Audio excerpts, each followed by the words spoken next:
And then afterwards, it will go live once I get the activation to go live. And we're going to go live in 5, 4, 3, 2, and here we go. Hey, what's going on, Instagram? Welcome to the Q&A with the amazing woman I have in front of me, Dr. Emily Splichal, the founder and CEO of Naboso. If you want to just introduce yourself, it would be amazing. Absolutely. Thank you for having me on to chat about feet, Naboso, sensory, functional podiatrist, human movement specialist. I absolutely love human movement. And I truly believe that the power of really posture, movement, and longevity lies within our feet. So, what kind of got you into working with feet, and like what really got you out of school and really transitioning into that whole like barefoot functionality? Yeah, so I think my barefoot journey definitely started as a gymnast. At that time, I did not appreciate or realize the impact that barefoot or doing a barefoot sport would have on the rest of my career. But I was a competitive gymnast for 13 years, got into the fitness industry. Within fitness, I started to gravitate towards body weight movement, went to graduate school, happened to go to podiatry school, partly because it was in New York City. So that was one of the requirements. Sounds like a crazy requirement. But I really wanted to be able to stay within the fitness industry while going through medical school. Podiatry just happened to serve that time in my life. And then when I finished podiatry school, going into residency, I was speaking a lot at conferences. And this happened to be the exact same time as the barefoot running boom. So nice. This is just kind of the world aligning. I then really took ownership on that category. I went back to school, got my master's in human movement, focused on barefoot science, and then just really pushed into that niche, which has shaped my entire career. I love that. Now, when you're talking about, were you always, because I know you said you have some history of even functional dance movement, were you always into feet? Or did you find that as you were going through schooling, you found more of a passion for learning it? I had a thing for movement. Okay. Then feet were this conduit, or really at that time, again, I did not appreciate the power of the foot. Okay. Till I looked back on things. But I knew that what I was learning in podiatry school was such a small part of the actual story, that there was so much more here, the integration of the feet with the rest of the body, that we had to be looking into how to tap into that. And that's really why I had to go back to get my master's. Podiatry school, unfortunately, is very foot disconnected from rest of body. I often tell when I speak to podiatrists, I tell them, like, we don't treat feet, or you don't treat feet as a podiatrist. You treat movement. You treat a human being. You have to treat that entire human being. So a lot of that, I think, was just because of being in the fitness industry and being in athletics from a very early age, that this appreciation is what I brought into my podiatry training. And then it just kind of kept going full circle. Oh, I love that. So that's a little bit of an intro in for who you are and what brings you into this. So I have designed 10 questions that I think a lot of my viewers, a lot of my clients have asked me, and then even my own personal questions that I think people would just want to know. So what makes Naboso, the neurospacing and the texture, so important when it comes to understanding and grasping our feet? Yeah, so I'm going to show one of our Naboso products just in case people are not familiar with what it is. So this is our hand tool, and then this is half of our neural ball. So you can see every product has that same pyramidal pattern. It is stimulating what's called texture or two-point discrimination. Best analogy is Braille. So just think of it as Naboso is Braille for your feet. Probably the best way to understand it. Now, the height, shape, and distance of the texture that we use is very specific. I often will tell people that when you are working with the body, with the brain, the more specific you can be, the better the effect. Great analogy would be as if I'm taking a medication. I'm going to be taking a medication at a certain dosage. Let's say Advil is 400 milligrams. So there's a dosage, right? Right. Right. That dosage for the medication is based off of the uniqueness of the human body. Same thing here. Texture, the specificity of this texture is how we actually see very powerful effects when people use the Naboso products. So we want to be more specific with stimulation or what we're introducing to the body to create specific results. And this is targeted to a specific nerve on our feet and on our hands. Yes. Would you say that to kind of put that into short term, how I kind of explain it is that when we walk on the ground, we're getting maybe about one firework kind of, ooh, yeah, I feel my feet. Whereas when we're on a Nabosu mat, we're shooting off 1,000 fireworks to basically get more of our neurons firing and basically waking up our muscles. Is that a good way how you would explain it to the general public? Yep, you could absolutely say that as well. Sometimes what I will say, don't know if it helps, but every stimulus to your nervous system is considered noise, right? So sound is obviously noise, vibration, skin Yes. stretch, textures, noise. And I will tell people that when you use something like the Naboso mat, you are turning up the volume to the Ooh, I like noise that. stimulation, right? If it Yep. works, Yep. that people can hear it slash feel it, right? Yes. So taking off our cushioned shoes, taking off our socks, you are turning the volume up to the sensation so that your nervous system can hear it. Fantastic. On to question 2. That was awesome, by the way. Why, whenever possible, should we choose barefoot minimalist shoes over the thick or dense training shoes? What would be the benefit? So again, feeling, right? Right. We move based off of what we feel. So sensory stimulation or perception of the ground, your awareness of your feet, everything that shapes our movement is based off of just this awareness of where we are in space, right? So by getting out of cushion, getting out of thick supportive shoes, going more minimal, go barefoot, get into a shoe with no cushion, no drop, you are bringing in as much sensory stimulation as possible so that you can control that movement. A lot of the information that we lose from cushioned shoes creates a lot of compensation patterns, or it's a slowed connection to our movement. And that's actually where we start to see certain injuries like plantar fasciitis, stress fractures, shin splints, Achilles tendon issues, IT band issues. So a lot of it is from a sensory disconnect. Okay. That I think that definitely puts us into the realm. Now, also just a tad off of that, because I think I have some people that really like adding that elevated heel, as also Nubosu has their products of the elevated heel. Would you say that would be a huge kind of trade-off where people, if they want to basically either A, do some prehab or pre-training to get that stimuli, or would you say that if you really wanted to, you can utilize those as a training advantage as well? Yeah. So when I recommend footwear based off of activity is honestly, there's a time and place for a heel toe drop, right? A Right. slight elevation of the heel. It's understanding what is the benefit and where and why would you want to use that for an athlete or an individual, how they're lifting, right? Right. Um, think like Olympic lifting shoes. There's obviously a Right. heel toe drop in an Olympic lifting shoe for a certain purpose so that the individual can get deeper into the squat, they can load the muscles more, et cetera, length, tension, relationship, all that fun stuff. So if you are looking to optimize certain features of footwear and you understand it, I get it. If you want to stay as minimal as possible, but still get some of that mechanical advantage, then yes, Naboso does have a wedge. Fortunately, I don't have one here to show you. Shame on me.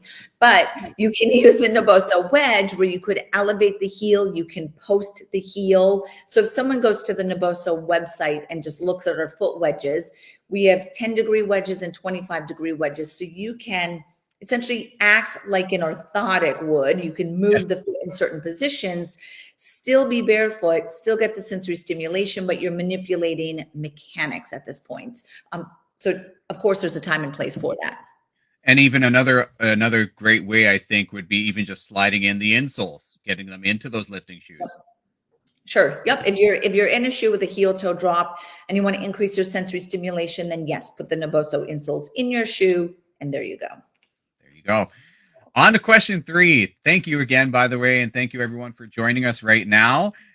Just here with Dr. Emily Splichal going through some Q&A, just going over some of the questions that I've had my clients ask or that I know that would be just great answers for you guys. So, why is it when using Naboso stimulation, either the mat, the insoles, or the socks, which I personally love the new toe socks, we get more muscle recruitment? So muscle recruitment is based off of your intentional activation of your foot. So your foot, the bottom of the foot, has 26 muscles. Just literally on the bottom of your foot, there are 26 muscles on each foot. So you have 52 on both feet that are myofascially connected to your deep core stabilizer, your pelvic floor, your deep hip rotators. So if we are looking at, let's say, glute recruitment, or overall, 1 rep max on a squat or something like that, and you are utilizing your foot to core sequencing, your foot stimulation, your foot posture, your digits, then yes, that will translate to overall glute recruitment. So we are only as strong as we are stable. Your feet play a very important role in that stability. And a lot of that is based off of your perception of your foot placement and an activation of those muscles. Beautiful answer. And actually, that's perfect that you touched on, because the next 2 questions are actually going to go a little bit into our glutes and our pelvic floor. So when using Naboso, why do we feel our trunk more? So when I refer to the trunk with my clients, glutes, pelvic floor, and our deeper intrinsic muscles, and when we're talking about our abs, shall we say. Yep. Yeah. So your feet are connected to your core, right? So Yep. the more that you can get into those deep muscles, it's via the deep front fascia line, the stronger you will be, the more you will be able to activate your deep core stabilizers, the stronger your glutes will be, the more muscle recruitment. Again, goes back to what I had just said, that you are only as strong as you are stable. And true deep core pelvic stability requires a foot activation, a foot awareness. And I will often teach that when I work with trainers, that I'll have them do a movement where they're activating their core and they have their foot engaged and they're feeling the core and they're like, yeah, oh my God, I feel my abs, right? Then I have them totally release their foot, relax their foot, just engage the core, do the same movement. And they're like, that's 50% of what I was feeling, right? It's such an aha moment to actually feel foot to core stabilization, and then you take it away and that's what you thought was stable. Yes. It's very, very powerful. And sensory is at the core of that you have to be able to feel your feet to be able to access this foot to core sequencing. Beautiful. How I like to train people is always that 3-point contact, that pinky toe, that big toe, that heel, and just branching off of number 4 to further go off of number 4 is using the Naboso product. Can we actually achieve, for all the men and women that are trying to get that booty gains? Would you say that? Can you touch on a little bit of the science as to why we get such a stimulus from getting that glute activation, especially with that big toe? Yeah. So again, so that goes back to the deep front fascia line. And not only is it a fascial line between the tips of your toes and your posterior pelvic floor. So your deep front fascial line runs from the bottom tips of your toes through the bottom of the foot, lower leg, into your adductors, into your deep hip rotators, into your pelvic floor, but it's more specifically your posterior pelvic floor. And then your posterior pelvic floor, which is your levator ani, myofascially blends into the deep sacral fibers of your glute max, which then goes up to your diaphragm, up to your neck, to your tongue. So all of it is very much connected, right? There is, in addition to the fascial line, there's a muscle synergy. So a muscle synergy is a co-activation that exists within your brain and your nervous system between big toe flexion, activation of the big toe, and your levator ani. So not only is it fascial, but you also have a muscle synergy. And that actually makes sense evolutionarily if you're thinking about human movement and walking, right? Yep. Because the point of gait that you need to have your glute active for hip extension is when you are about to take a step. So your leg is behind you and you're about to push off the ground and swing your leg forward. Your hip and hip extension or behind you is timed with you going into a position like this with your foot, which is called a lever, which is when your big toe is pushing down. So it makes sense when you think about walking and functional movement that we have to have big toe to butt stability, really. Yeah. No, it's a beautiful contact, and I love that you touched on it. I always try to teach that to any viewers or even any just friends, family, colleagues, clients, that it's when I'm either treating people on table or when I'm coaching people on the floor, it is foot to pelvis to throat. And I love that you caught that connection as well, because it Yeah. is absolutely true. When we're working with fascial lines, nets, it's a whole global process, and if you don't feel your feet, you got to start there. Yep. 100%. So number 6, when trying to lose weight, would it be better to train with Naboso products? Since more muscles are stimulated, we would generate more muscle contractions, thus making our bodies work harder, burning more fat. Would you agree? Yes. So we understand that weight loss is based off of caloric expenditure, Yes. right? And you want to increase muscle mass to be really a metabolic machine. Is really what you want to do, right? So yes, we are trying to, well, so let me go back. The reason why I'm kind of dancing between this is because I speak a lot about sensorially based movement that is fascial based is very efficient, which means that you have less muscle contraction because you're moving more fascially, and actually your caloric expenditure goes down, or you're not burning as many calories. So I'm just explaining that real quick. Yes. Just please do. No, please do. So walking, this is where I would say walking is not a good method for weight loss. And it's a good method to initially keep moving. And obviously you have to get a number of steps throughout your day. But by design, walking is not supposed to burn a lot of calories because it is a means of locomotion, right? It is for me to get from point A to point B. This is when we were hunter-gatherers, from point A to point B, so that I could hunt and I could get my food for the next several days. So I couldn't waste my energy on the mode of transportation for getting something.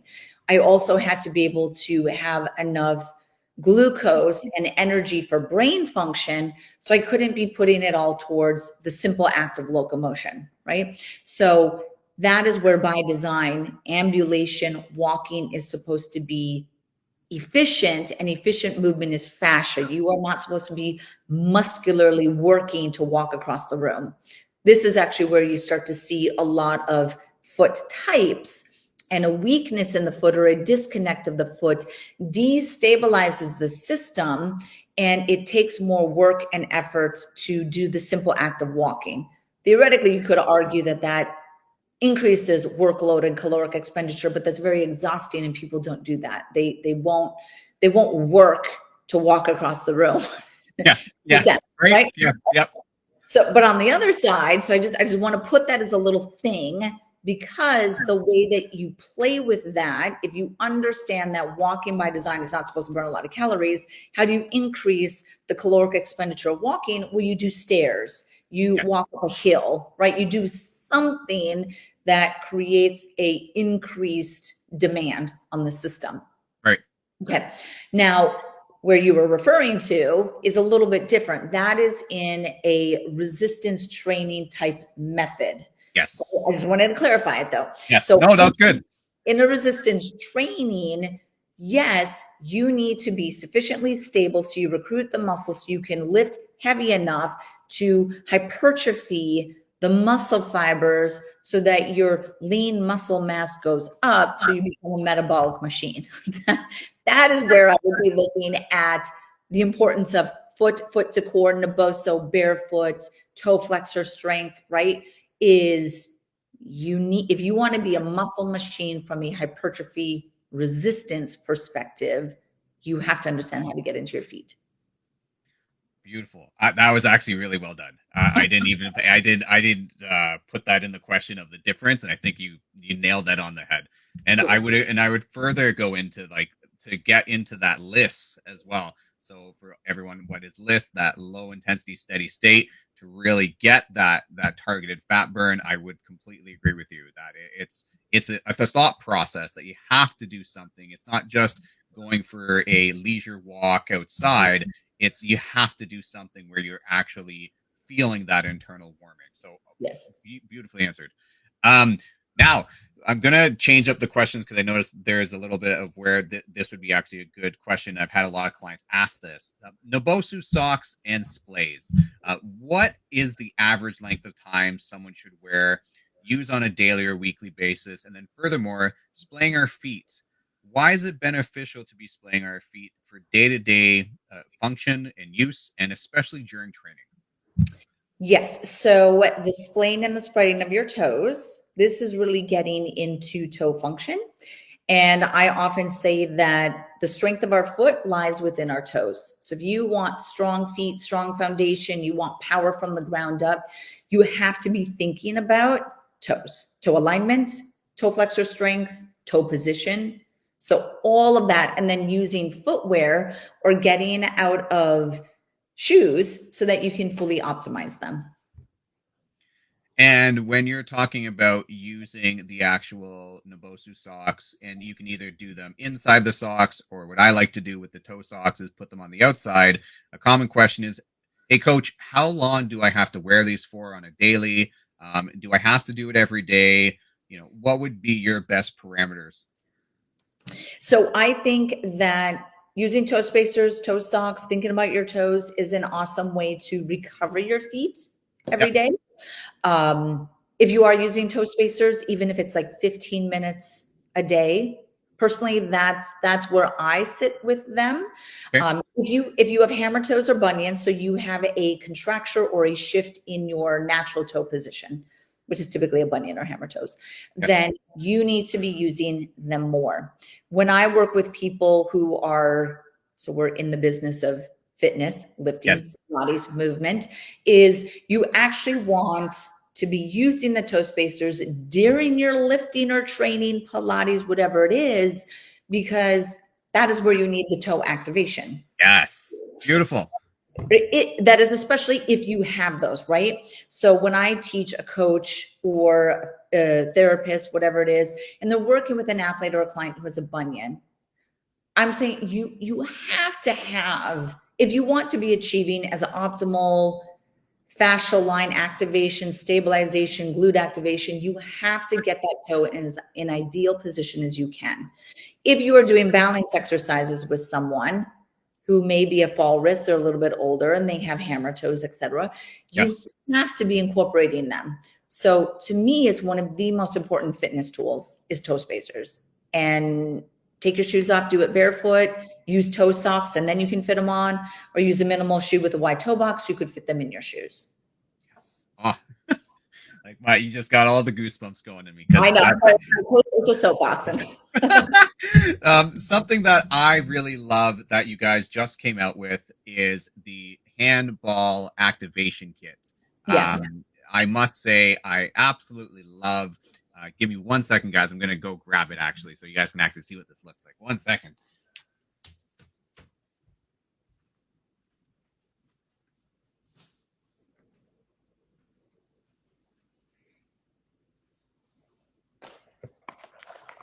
While he's doing that, I'm going to show you guys the toe spacers, just in case you haven't seen them. I was entertaining them with airspace because you weren't here, so I was going to show them the toe spacers. No, please do, please do. I'm making sure your airspace is entertained, Manny. So these are the toe spacers that, just in case people have not seen them, so they will open up the toes. All right, back to you. So when it comes to it, the ball hand kit is absolutely remarkable. I actually have the neuro ball, and then afterwards, Dr. Splichal has the egg shape. But I also love these guys. So I personally love this because I will use it in between my sets if I'm going in for a bench, if I'm going into any pull motion, even sometimes if I'm just even on a if I'm going into even a barbell and I'm doing any type of squat, I'm going to basically prime my upper body so that I can get more of that neurological response. Can you explain the benefits of why using the neuroballs with on our hands before training or even in between sets may be advantageous? Yeah, so the nerves that we were talking about that all the Naboso products stimulate are also in your hand. So by stimulating the hand before you do a pull-up, before you play pickleball, before you do a lift, you swing a kettlebell, right? You are priming essentially the hand for grip, for brain hand connection. Honestly, it all goes back to the more that you are connected to your movement, the better the movement, meaning your body's involvement in the movement, how your feet are standing, how your feet are activating, how your hand is aware, how your hand is activating. As much as I'm into feet, I'm into hands, and I love anything that has to do with the grip and hanging strength or grip strength. Actually, a little touch base on that. Now they actually use hand grip strength as a test for longevity now. Absolutely. Yeah, So I think it's a beautiful add-on into it. Barefoot, bare hand is definitely the way to go. absolutely. Now, for this is a real little niche, but I've had some of my competitors actually ask me some questions that go to stage, and they had a bit of a question because when I ever get someone trying to work on their posing, I actually try getting them to hold a pose off mat, and then I actually get them on the mat, and they go to me, "Hey, why do I feel different?" Now, I know we're repeating a lot of these answers, but I think it's really good for even in the competition world for people to understand their bodies. So, for some of my clients or for other competitors in the bodybuilding world, why would it be advantageous to pose on a Naboso mat, floor, socks, etc.? I mean, I think it's just being more connected to the power of the foot in your posture and how you are able to activate every aspect of it. Um, I do have, there's a colleague of mine in Australia who does kettlebells, and they have like the rubber flooring where the Yep. gym is, right? Yeah. And she will get out and pull a wood flat that she just got from like Home Depot or something like that. And Perfect. she'll swing the kettlebells on the wood. And she's just like, even the rubber versus the wood creates this difference in how I'm able to connect to my foundation, into my grip, into the swing, into that, right? So even a subtle difference. Harder surfaces like the hardwood floor that she was kind of pulling out, or like an Olympic lifting platform, very, very different to our perception stabilization. Similar would obviously be the Naboso mat, that's going to be more stimulating. So yeah, it's just, honestly, it's so powerful of activating these fascial slings that I'm not surprised by it. I think that it just further feeds into the nervous system. I mean, your fascia has over 100 million sensory nerves. So Yeah. Yeah. the more you can connect your feet to your fascia in anything you're doing, including posing, it totally makes sense.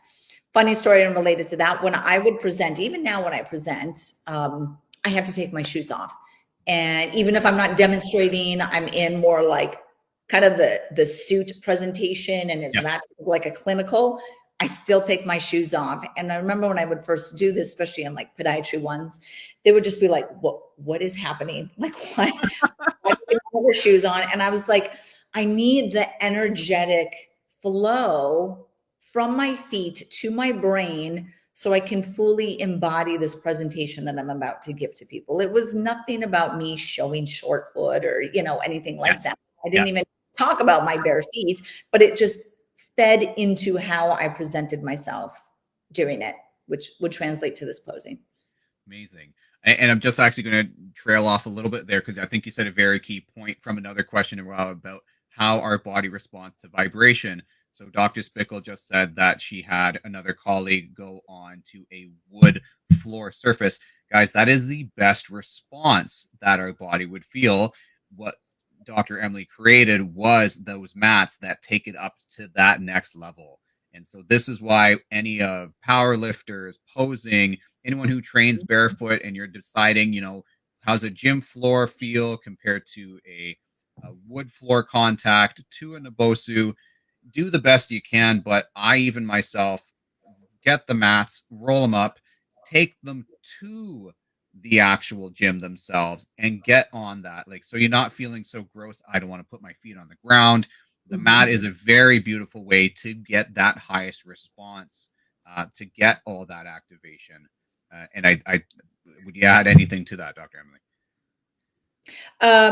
No, I mean, I agree. My mind was totally thinking of, so when I lift now, I do a lot of Olympic lifting is how I train my lift. Beautiful. And I do it in a commercial gym and Okay. I wear normal shoes.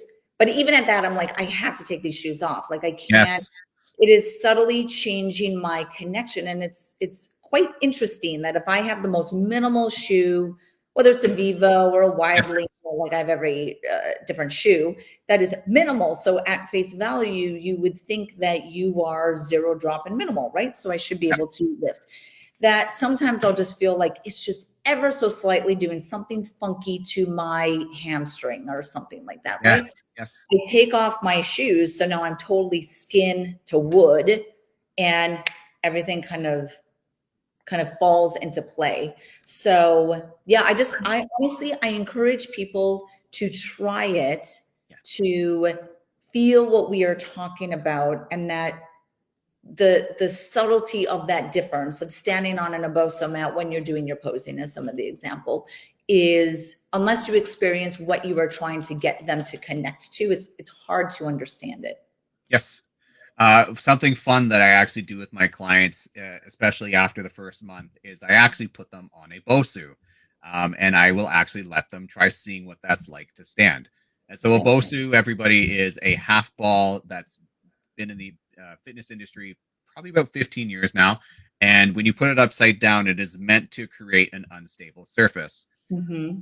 After I give them that, even just 30 seconds trying to find their stability, I toss the Nabosu mat right on top, and Mm-hmm. almost immediately that foot to pelvis to trunk, everything, they're like, their legs stop shaking, they stop moving, and they're like, what the heck is that? Mm-hmm. That is that neural priming of feeling your whole body connected. Yep. Last question, and thank you so much again for everyone joining, and thank you so much, Dr. Emily Splichal, for joining us. Where do you want to see the future of Nabosu, and can we see it expanding more into strength and fitness? So yes, absolutely. Woo-hoo! Yes, it is my goal to push into it. What I would say, so the direction in where I'm trying to take Naboso is to push into other neurosensory stimulation. We're playing with this already now with our sensory sticks, which are weighted, so that's dual Yes, sensory. Our kinesis board, which has the wobble plus the texture, yes, that's dual sensory. We're playing with some other ones that I don't want to fully disclose yet, that's just okay. because patents behind it. But yes, it is my goal to continue to evolve and innovate. This year, we already have slated to launch 5 or 6 new products. So Amazing. stay tuned. They start launching in the next 2 weeks. So then, Woo! boom, yes. So we'll be good. And then it is honestly just continuing to push into the utility and the application of not just texture, and sensory stimulation, but just the foot in general. And really looking at the foot not just from this biomechanical perspective. I want it to translate fully into how we connect to our body and movement. Beautiful. I actually have the kin balance board, and I actually use that for both, even in sometimes doing push-ups as well, to get that also going back into that bare hand and barefoot connection. And I get a lot of clients surprised of, oh my gosh, this is so different from your average balance board, right? So I can't thank you enough. Dr. Emily, thank you so much for joining me today.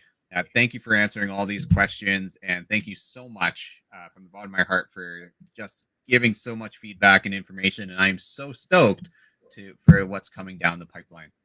Thank you so much. I appreciate it. Take care.